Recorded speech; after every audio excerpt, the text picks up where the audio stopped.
All right, everyone, welcome back to Cheddar's News Wrap. President Donald Trump traveling to the community of Kenosha, Wisconsin earlier today to survey property damage and speak with local law enforcement. The trip coming after a week of protests, ongoing protests at that, violence and the shooting deaths of 2 protesters on the ground.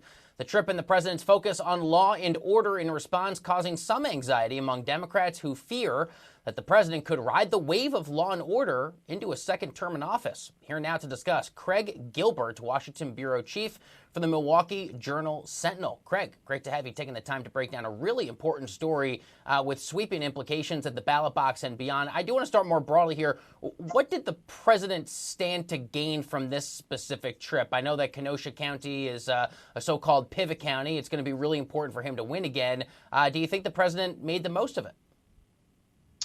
Well, I mean, I think one takeaway from his trip is that it was a peaceful visit, at least last time I checked, which is saying something given everything that's happened in Kenosha. I mean, the politics, there's no mystery about the politics. I mean, Wisconsin is a vital state for his reelection campaign.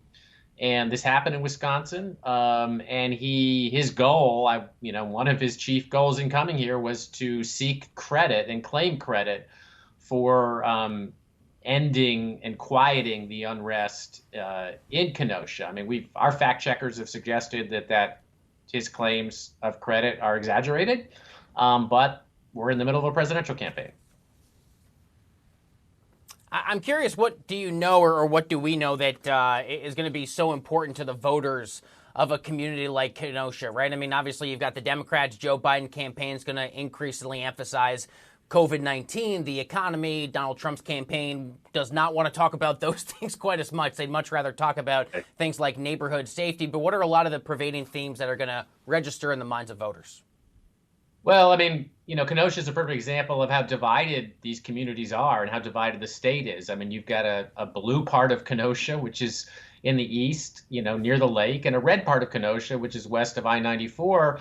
And so one thing we've seen in all these events that have happened is that Republicans and Democrats, view the unrest, they view the issues of policing and race through a completely different lens. And so we saw the president, there were things he wanted to talk about and things he didn't want to talk about.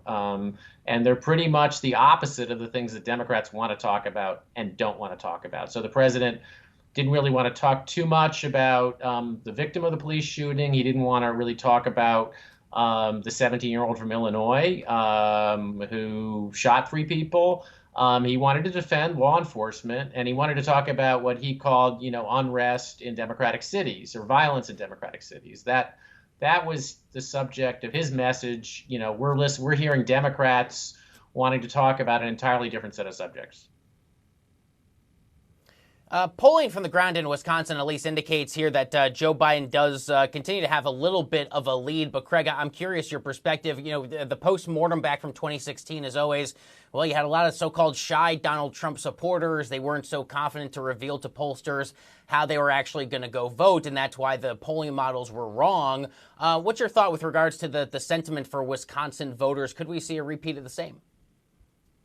Well, we could see a repeat of a result that doesn't look like the current polling, but if it happens, it's not going to be for the same reasons. I mean, the big element in 2016 was that you had a very sizable minority of voters in Wisconsin and some other states that disliked both candidates. Those people are really hard to poll because they're torn and conflicted, and they are often undecided until the end. And the data suggests that in the case of 2016, that large group of voters broke overwhelmingly toward Donald Trump and against Hillary Clinton in the final days of the campaign.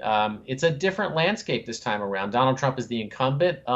Actually, both candidates are less disliked than the 2 candidates were in 2016. So it's a much smaller group of the electorate that dislikes their choices entirely and dislikes both candidates. So if the polls, if the results look different than the current polls, and the current polls could change, it'll be for different reasons. I mean, it's a volatile climate. I mean, there's lots of things happening. I mean, historic things, obviously the pandemic and the protests, different set of wild cards that could still shake things up, but it's not going to be a replay of the way that happened in 2016. Certainly a climate of volatility. And what's incredible to me here, Craig, we did touch on this briefly at the top of the show. I was looking at the numbers today. I had not realized that Kenosha County voted for Donald Trump by 255 votes. That was the margin that separated himself from former Secretary of State Hillary Clinton. What are your expectations about just the pure challenges of counting ballots, especially in a climate where we know we're going to see a historic surge of mail-in and absentee voters? Right. So the nightmare scenario in any election is the closer it is, the more it introduces, it elevates every potential problem, every potential issue, every potential dispute between the parties. And so if this election is, looks anything like as close as Kenosha County did in 2016, we're in for a really rocky ride. I mean, Kenosha County was decided by 0.3 of a percentage point. The state of Wisconsin was decided by 0.8 of a percentage point. So Kenosha County is a microcosm of how evenly divided the state is. The state is to some degree a microcosm of how evenly divided the country is. And, we're either, the scenario for a razor-thin election is real. It's not certain, but it's real.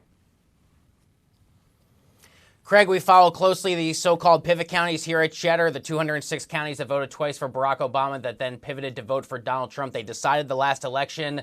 They'll decide this one again. Kenosha County fits that bill. We need to leave it there. Craig Gilbert, Washington Bureau Chief for the Milwaukee Journal-Sentinel. Craig, I hope you visit us again soon. Great to get your perspective. We're going to talk about Wisconsin a lot in the next 63 days and beyond.